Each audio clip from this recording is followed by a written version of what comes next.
ಬಣಬಡಿದಾಟದಲ್ಲಿ ಮೇಲುಗೈ ಸಾಧಿಸಿದ್ರ ವಿಜಯೇಂದ್ರ ಎನ್ನುವ ಪ್ರಶ್ನೆ ಎದುರಾಗ್ತಾ ಇದೆ. ಬಣಬಡಿದಾಟದಲ್ಲಿ ಮೇಲುಗೈ ಸಾಧಿಸಿದ್ರ ವಿಜಯೇಂದ್ರ ಎನ್ನುವ ಪ್ರಶ್ನೆ ಎದುರಾಗ್ತಾ ಇದೆ. ಯುವ ನಾಯಕತ್ವಕ್ಕೆ ಮಣೆ ಹಾಕಿದ್ರ ಹೈ ನಾಯಕರು ಎನ್ನುವ ಪ್ರಶ್ನೆ ಎದುರಾಗ್ತಾ ಇದೆ.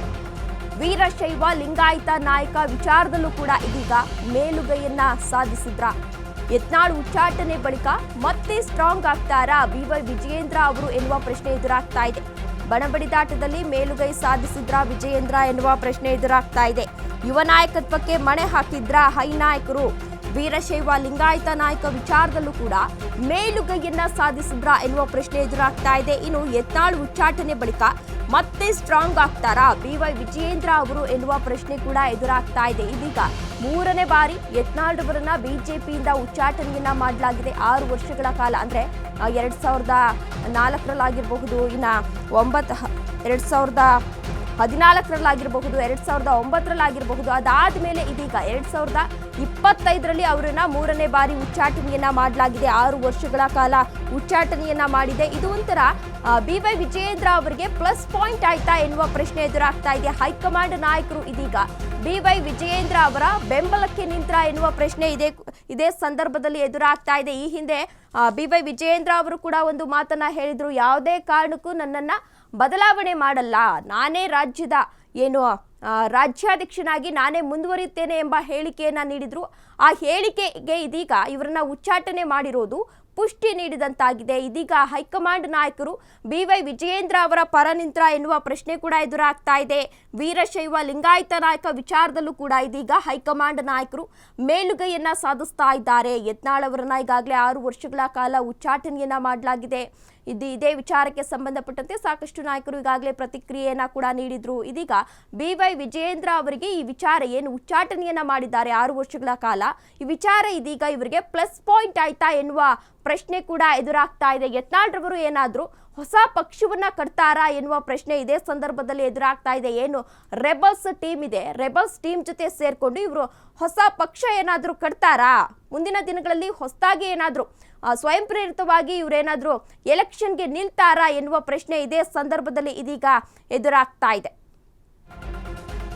ಕಳೆದ 1 ವರ್ಷದಿಂದ ಬಿಜೆಪಿಯಲ್ಲಿ ಬಣಬಡಿದಾಟ ಜೋರಾಗಿ ನಡೀತಾ ಇದೆ. ಕಮಲಪಡಿಯಲ್ಲಿ ಯತ್ನಾಳ್ ವರ್ಸಸ್ ಬಿವೈ ವಿಜಯೇಂದ್ರ ಅವರ ಮಧ್ಯೆ ಒಂದು ಬಣಬಡಿದಾಟ ನಡೀತಾ ಇತ್ತು. ಅಧ್ಯಕ್ಷ ಪಟ್ಟಕ್ಕಾಗಿ ಪಟ್ಟು ಹಿಡಿದಿದ್ರು ಶಾಸಕ ಯತ್ನಾಳ್ ಅವರು. ಬಿಜೆಪಿ ರಾಜ್ಯಾಧ್ಯಕ್ಷರನ್ನ ಬದಲಾವಣೆ ಮಾಡಬೇಕು ಅಂತ, ಹೀಗಾಗಿ ಹೈಕಮಾಂಡ್ ನಿಂದ ಯತ್ನಾಳ್ ರವರಿಗೆ ಈಗಾಗಲೇ ವಾರ್ನಿಂಗ್ ಅನ್ನ ಕೂಡ ನೀಡಲಾಗಿತ್ತು. 2 ಬಾರಿ ಶಿಸ್ತು ಸಮಿತಿ ನೋಟಿಸ್ ಅನ್ನ ಪಡೆದಿದ್ರು. ಯತ್ನಾಳ್ ರವರು ನೋಟಿಸ್ ಅನ್ನ ನೀಡಲಾಗಿತ್ತು. ನೋಟಿಸ್ ಬೆನ್ನಲ್ಲೇ ಯತ್ನಾಳ್ 6 ವರ್ಷ ಪಕ್ಷದಿಂದ ಉಚ್ಚಾಟನೆಯನ್ನ ಮಾಡಲಾಗಿದೆ. ಕಳೆದ 1 ವರ್ಷದಿಂದಲೂ ಕೂಡ ಬಿಜೆಪಿಯಲ್ಲಿ ಬಣಬಡಿದಾಟ ನಡೀತಾನೆ ಇತ್ತು.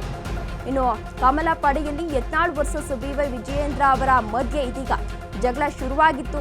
ಅಧ್ಯಕ್ಷ ಪಟ್ಟಕ್ಕಾಗಿ ಶಾಸಕ ಯತ್ನಾಳ್ ರವರು ಕೂಡ ಈಗಾಗಲೇ ಪಟ್ಟು ಹಿಡಿದಿದ್ರು, ಯಾರಿಗಾದ್ರೂ ನೀಡಿ ಬೇರೆಯವರಿಗೆ. ಹೀಗಾಗಿ ಹೈಕಮಾಂಡ್ ನಿಂದಲೂ ಕೂಡ ಯತ್ನಾಳ್ ರವರಿಗೆ ಈ ಹಿಂದೆ ವಾರ್ನಿಂಗ್ ಅನ್ನ ಕೂಡ ಕೊಡಲಾಗಿತ್ತು. 2 ಬಾರಿ ಶಿಸ್ತು ಸಮಿತಿಯಿಂದ ನೋಟಿಸ್ ಅನ್ನ ಕೂಡ ಕೊಟ್ಟಿದ್ರು. ನೋಟಿಸ್ ಬೆನ್ನಲ್ಲೇ ಇದೀಗ ಯತ್ನಾಳ್ ರವರನ್ನ 6 ವರ್ಷ ಪಕ್ಷದಿಂದ ಉಚ್ಚಾಟನೆಯನ್ನ ಕೂಡ ಮಾಡಲಾಗಿದೆ.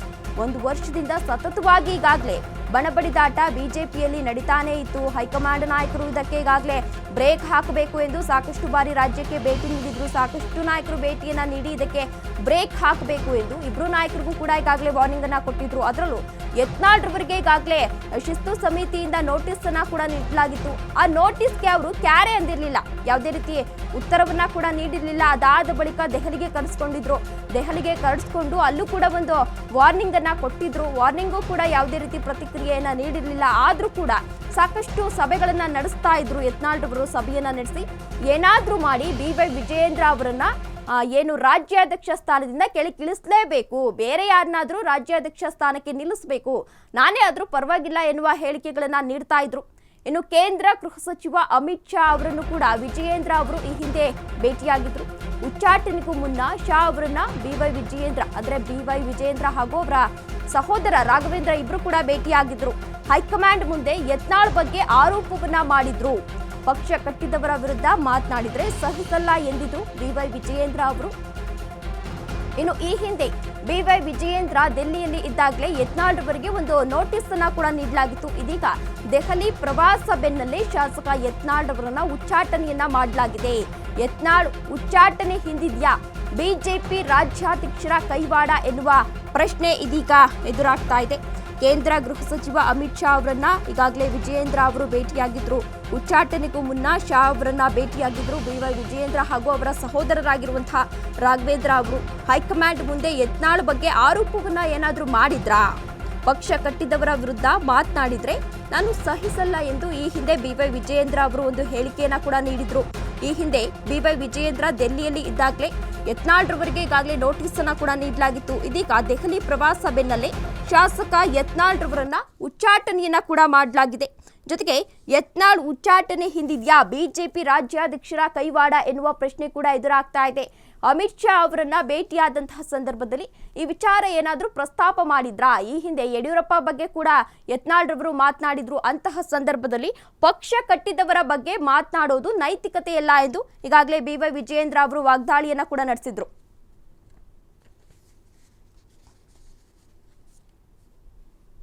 ಅಂದಮೇಲೆ ಏನು ದೆಹಲಿಯಲ್ಲಿ BY ವಿಜಯೇಂದ್ರ ಹಾಗೂ ರಾಘವೇಂದ್ರ ಅವರು ದೆಹಲಿಯಲ್ಲಿ ಇದ್ದಂತಹ ಸಂದರ್ಭದಲ್ಲಿ ಇದೀಗ ದೆಹಲಿಯಿಂದ ಬಂದಂತಹ ಸಂದರ್ಭದಲ್ಲಿ ಇದೀಗ ಇವರನ್ನ ಉಚ್ಚಾಟನೆಯನ್ನ ಮಾಡಲಾಗಿದೆ. ಜೊತೆಗೆ ಈ ಹಿಂದೆ ಏನು ದೆಹಲಿಗೆ ತೆರಳಿದ್ರು ಅಂತಹ ಸಂದರ್ಭದಲ್ಲಿ ಶಿಸ್ತು ಸಮಿತಿಯಿಂದ ನೋಟಿಸ್ ಅನ್ನ ಕೂಡ ನೀಡಲಾಗಿತ್ತು.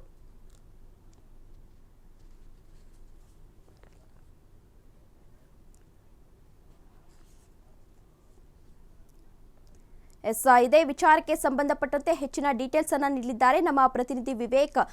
ವಿವೇಕ್, ಇದೀಗ ಏನು ಅಂತ ಅಂದ್ರೆ ಬಿಜೆಪಿಯಲ್ಲಿ ಬಣಬಡಿದಾಟ ದಿನದಿಂದ ದಿನಕ್ಕೆ ತಾರಕಕ್ಕೇರ್ತಾ ಇತ್ತು. ಇದೀಗ ಯತ್ನಾಳ್ರವರನ್ನ ಉಚ್ಚಾಟನೆಯನ್ನ ಕೂಡ ಮಾಡಲಾಗಿದೆ. ಈ ಕುರಿತು ಹೆಚ್ಚಿನ ಡೀಟೇಲ್ಸ್ ನೀಡೋದಾದ್ರೆ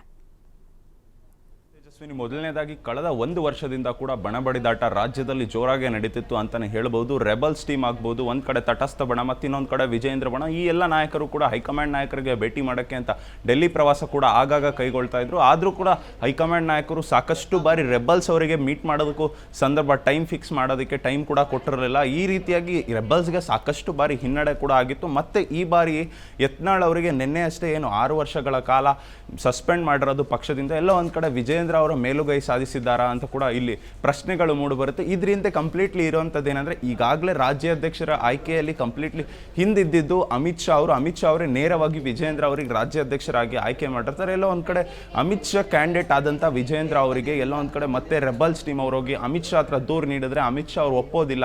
ಇದ್ರ ಹಿನ್ನಡೆ ನೋಡ್ತಾ ಹೋದ್ರೆ ಈಗಾಗಲೇ ರೆಬಲ್ಸ್ ಟೀಮ್ ಬಂದ್ಬಿಟ್ಟು ಕಂಪ್ಲೀಟ್ಲಿ ವಿಜಯೇಂದ್ರ ಅವರೇ ಅಗೇನ್ಸ್ಟ್ ಇದ್ದಾರೆ. ಎಲ್ಲ ಒಂದ್ ಕಡೆ ಅಮಿತ್ ಶಾ ಅವರು ಸಾಕಷ್ಟು ಬಾರಿ ವಿಜಯೇಂದ್ರ ಅವ್ರಿಗೆ ಮಣೆ ಹಾಕಿದ್ರ ಅಥವಾ ವಿಜಯೇಂದ್ರ ಅವರ ಬೆನ್ನಿಂದ ಕಂಪ್ಲೀಟ್ಲಿ ಅಮಿತ್ ಶಾ ಅವರು ನಿಂತ್ರ ಅಂತ ಕೂಡ ಇಲ್ಲಿ ಕಂಡು ಬರ್ತಾ ಇದೆ. ಎಲ್ಲ ಒಂದು ಕಡೆ ಮತ್ತೆ ರೆಬಲ್ಸ್ ಟೀಮಿಗೂ ಇದು ಒಂದು ದೊಡ್ಡ ಸೆಟ್ ಬ್ಯಾಕ್ ಅಂತಾನೆ ಹೇಳ್ಬೋದು. ನಿನ್ನೆ ಅಷ್ಟೇ ಅಂದ್ರೆ ಮೊನ್ನೆ 2 ದಿನಗಳ ಹಿಂದೆ ಅಷ್ಟೇ ಏನೋ 5 ಜನಕ್ಕೆ ಕೂಡ ಶಿಸ್ತು ಸಮಿತಿಯಿಂದ ಕೂಡ ನೋಟಿಸ್ ಜಾರಿಯಾಗಿತ್ತು. ಎಲ್ಲ ಒಂದು ಕಡೆ ವಿಜಯೇಂದ್ರ ಬಣದವ್ರಿಗೂ ನೋಟಿಸ್ ಜಾರಿಯಾಗಿತ್ತು. ಮತ್ತು ಅದನ್ನು ಹೊರತುಪಡಿಸಿ ರೆಬಲ್ಸ್ ಟೀಮ್ನ BP ಹರೀಶ್ಗೂ ಕೂಡ ನೋಟಿಸ್ ಜಾರಿಯಾಗಿತ್ತು. ಇದನ್ನು ಹೊರತುಪಡಿಸಿ ಪಕ್ಷ ಚಟುವಟಿಕೆಗಳಲ್ಲಿ ಭಾಗಿಯಾಗದೆ ಬೇರೆ ಪಕ್ಷಕ್ಕೆ ಅಭಿಪ್ರಾಯಗಳು ತೋರಿಸೋದು ಅಥವಾ ಆ ಪಕ್ಷದವ್ರ ಜೊತೆ ಓಡಾಟ ಮಾಡುವಂಥ ST ಸೋಮಶೇಖರ್ ಹಾಗೂ ಶಿವರಾಮ್ ಹೆಬ್ಬಾರ್ ಇವರಿಗೂ ಕೂಡ ನೋಟಿಸ್ ಸಿಕ್ಕಿತ್ತು. ಎಲ್ಲ ಒಂದು ಕಡೆ ಈಗ ರೆಬಲ್ಸ್ ಟೀಮ್ನ ನಾಯಕ ಯತ್ನಾಳ್ ಅವರಿಗೆ 6 ವರ್ಷಗಳ ಕಾಲ ಉಚ್ಚಾಟನೆ ಮಾಡಿರೋದು ರೆಬಲ್ಸ್ ಟೀಮ್ ಕೂಡ ಕಂಪ್ಲೀಟ್ಲಿ ಡವಡವ ಅಂತಾನೆ ಹೇಳ್ಬೋದು.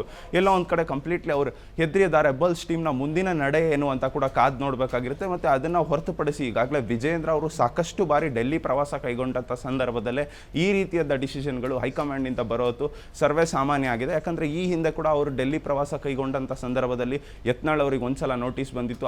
ಅದಾದ ನಂತರ ಮೊನ್ನೆ ಅಷ್ಟೇ ಫೆಬ್ರವರಿ 10ನೇ ತಾರೀಕು ಯತ್ನಾಳ್ ಅವರಿಗೆ ನೋಟಿಸ್ ಬಂದಿತ್ತು. ಆ ಸಂದರ್ಭದಲ್ಲೂ ವಿಜಯೇಂದ್ರ ಅವರು ಡೆಲ್ಲಿ ಪ್ರವಾಸ ಕೈಗೊಂಡಿದ್ರು.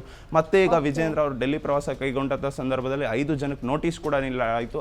ಅದರ ಬೆನ್ನಲ್ಲೇ ಎಲ್ಲ ಒಂದು ಕಡೆ 2 ತಂಡಗಳಿಗೆ ಕೂಡ ಚುರುಕು ಮುಟ್ಟಿಸುವಂಥ ಕೆಲಸ ಹೈಕಮಾಂಡ್ ಮಾಡಿದೆ ಅನ್ನೋ ಒತ್ತರಲ್ಲೇ ಯತ್ನಾಳ್ ಅವರಿಗೆ 6 ವರ್ಷಗಳ ಕಾಲ ಸಸ್ಪೆಂಡ್ ಮಾಡಿರೋದು. ಇದು ಒಂದು ರೀತಿಯಾಗಿ ವಿಜಯೇಂದ್ರ ಅವರು ಡೆಲ್ಲಿಯಲ್ಲಿ ಇದ್ದಂಥ ಸಂದರ್ಭದಲ್ಲಿ ಈ ಎಲ್ಲ ಬೆಳವಣಿಗೆಗಳು ನಡೆದಿರೋದು. ಇದ್ರ ಹಿಂದೆ ಏನಾದರೂ ವಿಜಯೇಂದ್ರ ಅವರ ಕೈವಾಡ ಇದೆಯಾ ಅಥವಾ ವಿಜಯೇಂದ್ರ ಅವರು ಇಲ್ಲಿ ನಡೀತಕ್ಕಂಥ ರಾಜ್ಯದಲ್ಲಿ ನಡೀತಿರುವ ಎಲ್ಲ ಬೆಳವಣಿಗೆಗಳು ಹೈಕಮಾಂಡ್ನ ಮುಂದೆ ಬಳಿ ಹೋಗಿ ಅವರ ಅಳಲನ್ನು ತೋಡ್ಕೊಂಡ್ರ ಅಥವಾ ವಿಜಯೇಂದ್ರ ಅವ್ರಿಗೆ ಏನೆಲ್ಲ ದೂರುಗಳನ್ನು ನೀಡಿದ್ದಾರೆ ಅನ್ನೋದು ಕೂಡ ಇಲ್ಲಿ ಯಕ್ಷ ಪ್ರಶ್ನೆಯಾಗಿ ಕಾಡುತ್ತೆ. ತೇಜಸ್ವಿನಿ. ಓಕೆ, ಧನ್ಯವಾದ ವಿವೇಕ್ ತಮ್ಮೆಲ್ಲ ಡೀಟೇಲ್ಸ್ಗಾಗಿ.